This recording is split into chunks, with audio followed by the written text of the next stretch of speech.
Welcome back to the S&T podcast. Today we got a good matchup in the SEC. Number 9 Vanderbilt is playing at the Texas Longhorns this week. Texas is ranked currently at number 20, sitting at 6-2. It's 6-2, right? 6-2 and 7-1. Yes, sir. Yes, sir. Yeah, so Vandy is 7-1. They're doing stuff they haven't done since they built the university, and Texas not living up to quite the standards that they would hope this year. No Arch Manning this week. He's in concussion protocol. So going to be an interesting one. Would have been a good quarterback battle if we could have got to see Diego Pavia versus Arch Manning, but not this week. I'll let you kick it off for us over there, Saison, and tell me what you think.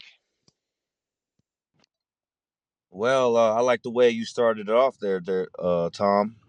The number 9 Vanderbilt Commodores going to DKR to take on the number 20 Texas Longhorns. A little surprising that Texas is even still ranked at this point, but it's Texas, and they keep finding a way to win games, even though it looks like they're losing out there against Mississippi State. They were down by like 24 points and then came all the way back in the fourth quarter to win that game eventually in overtime. Or did it go to overtime, or they might have just ran away with it at the end? But Kentucky, you're thinking of Kentucky. Kentucky. Kentucky, I think, was the overtime game. Well, I was about to talk about Kentucky next. The Kentucky game where they barely could score points at all ended up just hanging on and winning with a walk-off field goal in overtime. So Texas is not playing pretty out there, but they still find a way to win games. So shout out to them. Well, now they run into a team that has been doing the exact same thing, only with much better efficiency. The Vanderbilt Commodores, like you said, making history right now each and every week. The more games they win, the more history I see behind their program. First time they've been 7-1 and since 1942, or something crazy. Yeah.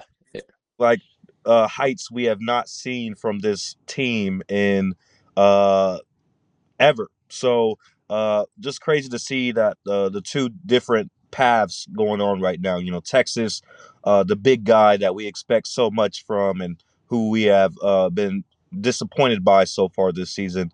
And then you have on the other side Vanderbilt, who no one expected to even do anything. And yet here they are, top 10, looking to get to their first playoff and shock the entire world. So just a really good matchup between two different teams and two different kind of situations right now. Like you said, Arch Manning, he's hurt, concussion protocol. So we're going to see the backup Caldwell come in. We've seen Caldwell play in little bits in here and there against Mississippi State and as well as Florida. And Arch Manning being out, it could be a bad thing for Texas. It also could be a good thing because the backup looks good when he comes in. So as we know, Arch Manning has struggled with his highs and lows. Uh, let's say the backup plays better. All of a sudden, the Texas offense is clicking a little bit more. This might end up being a blessing in disguise for them. So remains to be seen whether or not this will help Texas's chances or hurt them at home in Austin against Vanderbilt. Vanderbilt, either way, I think it's a little bit of a tough thing for you because now you have to prepare for a guy that you're not used to seeing on film. So you've been watching Arch Manning film for weeks and weeks, and now all of a sudden you're not playing Arch Manning. So you're gonna have to find as much film as you can against Caldwell and try to prepare for a completely different quarterback. So I think that could be interesting to see how Vanderbilt prepares for that. But this is going to be a really good matchup. I expect this game to have SEC championship and playoff implications. Both of these teams are still in the driver's seat when it comes to that. Texas kind of just trying to hang on for life, but Vanderbilt. I mean, Vanderbilt goes 10-2. They're probably in. They're in the SEC, and you go 10-2 in the SEC, you're gonna be in. Like, there's gonna be 9-3 teams that are asking to get in. So, Vanderbilt, if they can just lose, or if they can win out, or just lose one more game the rest of the season, I think they're gonna be just fine. Texas, If they lose one more game, I would say they're probably about done. So they're going to want to win out. Vanderbilt, they don't need to have this one, but of course you still got a few games in front of you, so they would love to have it. But definitely a must win for Texas, I would say more. And I'm gonna go with Texas, only because I think they have the better athletes. They're at home, and like I said, their backs are kind of against the wall. This is a game they need to win, and I think they're gonna play like an animal backed into a corner. So give me Texas. I think it'll be a close one. Maybe might be a 3-1 possession game, one possession game, like 3 points, something like that. But um, I'll go with the Longhorns in this one and come out with a win. What do you think about that, Tom? Well, I just wanted to also say you were correct that Texas did go to overtime with Mississippi State as well. So, um, I was gonna but say, I was like, I watched the end of that game. I thought they went to overtime, but yeah, yeah, say that. yeah, and yeah, only one by, well, obviously one by a touchdown, not the walk-off field goal, like quite like Kentucky. But yes, I honestly like Vanderbilt over Texas in this one. I think everybody, including myself last week, was kind of thinking Vandy is just still Vandy, and um, I think Vanderbilt is here for real.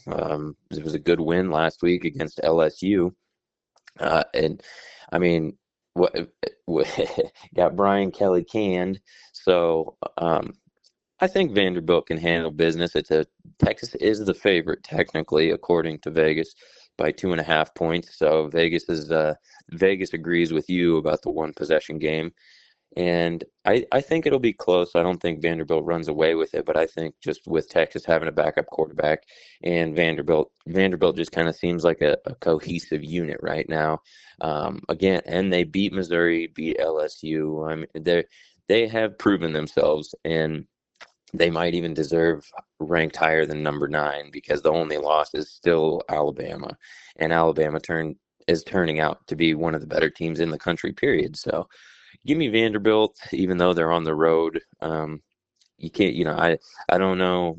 I think Texas players and fans both alike might give up kind of easy if Vanderbilt comes out and starts fast. So I think Vanderbilt takes the cake in this one.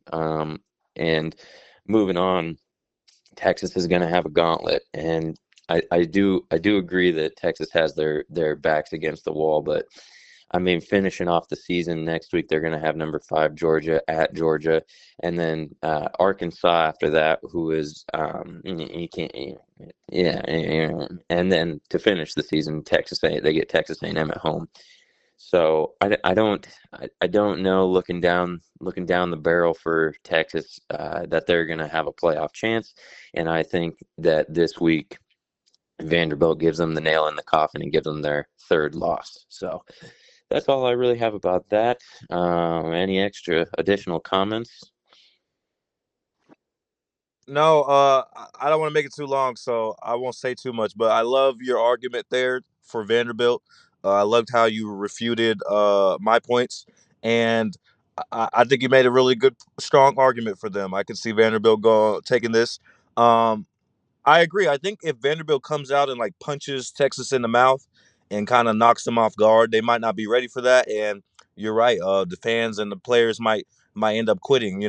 Like silently, mentally quitting, and that spells well for Vanderbilt to go ahead and come into Austin and get the win. So we'll see. It's going to be a really good matchup. I can't wait to see it. But yeah, I don't want to add too much. Yeah. Yeah, no, I think it's already been kind of a letdown season for Texas, especially with the last 2 weeks.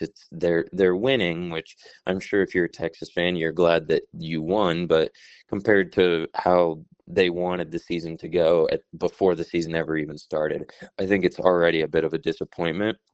I'm sure the players are still invested and still locked in and ready for Vanderbilt, but I think it's not going to be the season Texas wants.